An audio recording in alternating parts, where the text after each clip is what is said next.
दोस्तों, जिस प्रकार दिन के बाद रात निश्चित है, उसी प्रकार ये भी निश्चित है कि जिसने भी इस मृत्यु लोक में जन्म लिया है, उसे एक ना एक दिन मरना अवश्य ही है। अर्थात अगर पृथ्वी लोक पर कोई सबसे बड़ा सत्य है, तो वो है प्राणी की मृत्यु।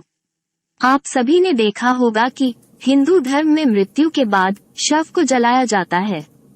साथ ही आपने ये भी देखा होगा कि अगर किसी की मृत्यु सूर्यास्त के बाद होती है तो उसका दाह संस्कार अगले दिन किया जाता है, रात को नहीं। ऐसे में आपने गौर किया होगा कि किसी परिवार में अगर किसी की मृत्यु शाम के बाद होती है तो उसके शव को अकेला नहीं छोड़ा जाता। परंतु मित्रों, क्या आप जानते हैं कि शव को रात भर अकेला क्यों नहीं छोड़ा जाता?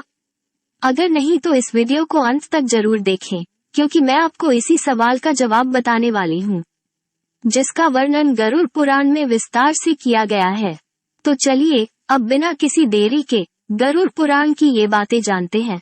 मित्रों, हमारे धर्म में मृत्यु के बाद शव को अकेला क्यों नहीं छोड़ा जाता, ये बताने से पहले हम आपको ये बता देते हैं कि कब अथवा किन परिस्थितियों में शव का अंतिम संस्कार नहीं किया जाता या फिर कुछ समय के लिए टाल दिया जाता है।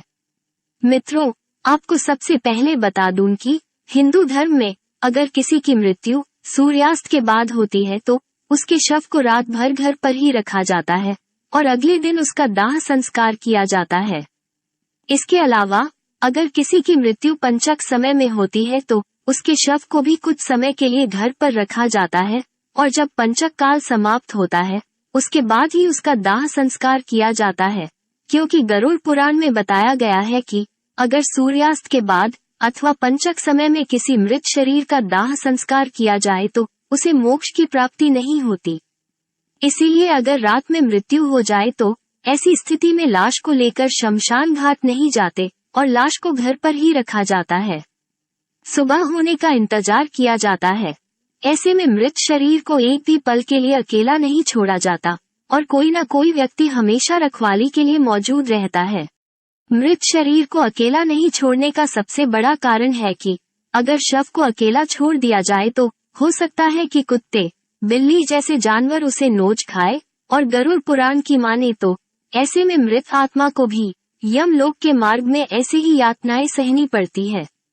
साथ ही ऐसा भी माना जाता है कि अगर शव को अकेला छोड़ दिया जाए तो उससे गंध आने लगती है। ऐसे में ये जरूरी हो जाता है कि वहाँ कोई न कोई व्यक्ति बैठा रहे और धूप या अगरबत्ती शव के चारों तरफ जलाता रहे ताकि शव से आने वाली दुर्गंध चारों ओर ना फैले। गरुड़ पुराण के अनुसार भगवान विष्णु गरुड़ जी के पूछने पर कहते हैं, पक्षी राज, इन सब के अलावा अगर किसी की मृत्यु हो जाती है और उसकी कोई भी संतान वहाँ नहीं है, ऐसे समय पर भी शव को घर पर रखा जा सकता है जब तक कि उसका पुत्र या फिर पुत्री ना आ जाए, क्योंकि जब खुद की संतान मृत शरीर को मुखाग्नि नहीं देती तो उसका उद्धार नहीं हो पाता। अर्थात वे कई वर्षों तक इसी मृत्यु लोक में भटकता रहता है। इसके बाद विष्णु जी बताते हैं कि सूर्य अस्त के बाद अगर किसी मृत शरीर को जला दिया जाए, अर्थात उसका अंतिम संस्कार कर दिया जाए, तो वह मृत आत्मा असुर, दानव अथवा पिशाच की योनि में जन्म लेती है, जहां उसे कई तरह के कष्ट सहने पड़ते हैं। यही वजह है कि हिंदू धर्म में रात को अंतिम संस्कार करने से मना किया गया है।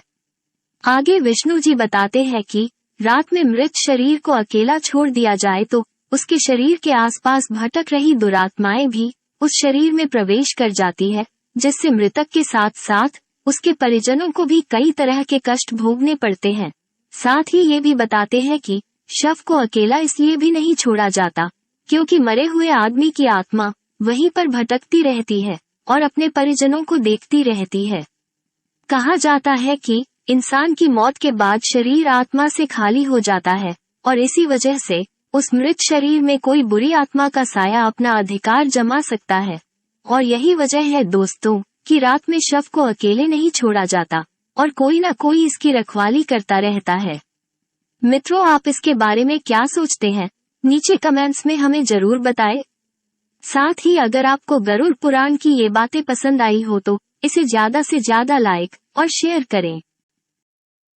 अगर आप हमारे चैनल पर नए हैं तो ऐसे ही और भी आध्यात्मिक पौराणिक कथाओं और जानकारी के लिए हमारे चैनल को सब्सक्राइब कर लें और साथ ही में बेल आइकन भी दबा दें ताकि आपसे हमारी कोई भी वीडियो मिस ना होने पाए।